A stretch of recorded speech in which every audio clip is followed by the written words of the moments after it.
Assalamualaikum warahmatullahi wabarakatuh. Nama yang diberi Siti Fatimah Az-Zahra binti Ramli.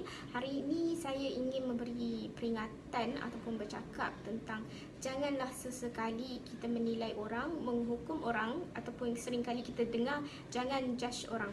Okey. Seperti yang kita sedia maklum, kerja yang menilai, memberi pahala, memberi syurga, memberi neraka ini adalah kerja Allah. Kita sebagai seorang manusia, kita hanya mengerjakan apa yang Allah suruh dan meninggalkan apa larangan Allah. Tidak semestinya kita seorang yang solat, rajin membaca Al-Quran, menutup aurat dengan sempurna. Kita lihat, satu hari kita lihat kawan kita tak solat, kawan kita tak menutup aurat, kawan kita kurang membaca Al-Quran.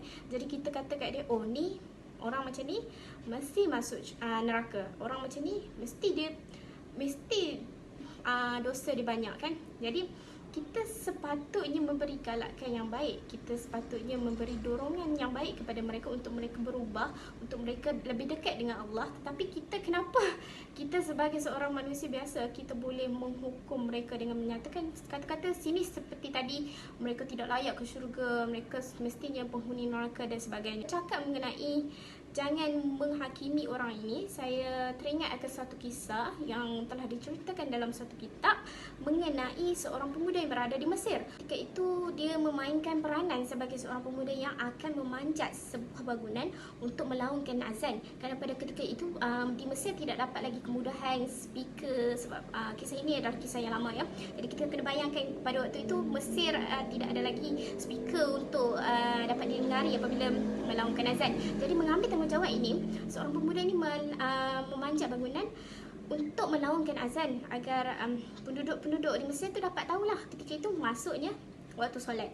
Jadi ketika beliau memanjat, boleh terlihat ke bawah dan melihat seorang anak perempuan daripada agama Nasrani dan terpikat ataupun tergoda dengan kecantikan wanita Nasrani tersebut.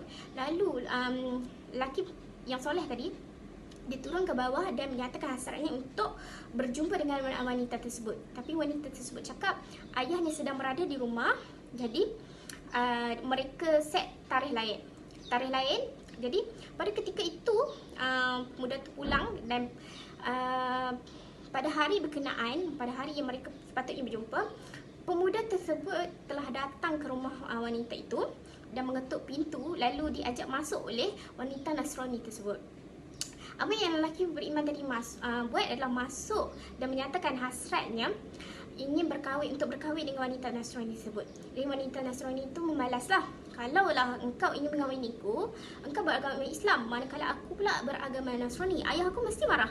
Jadi mendengar percakapan perempuan itu seperti tadi, lelaki yang beriman tadi pun cakaplah, jika begitu aku sanggup menukar agamaku daripada Islam ke Nasrani agar aku dapat mengawini kau. Jadi ketika itu yang lelaki yang pada awalnya soleh tadi sanggup menukar agamanya, lalu memanjat. Dia excited, dia sedikit excited lah bila wanita yang dia suka nak berkahwin dengan dia excited dan memanjat bumbung rumah wanita tersebut dan telah terjatuh. Pada jatuh tu, ulama membincangkan pada ketika itu cara kematiannya adalah satu cara yang kita minta dijauhkan, bukan satu kematian yang elok lah.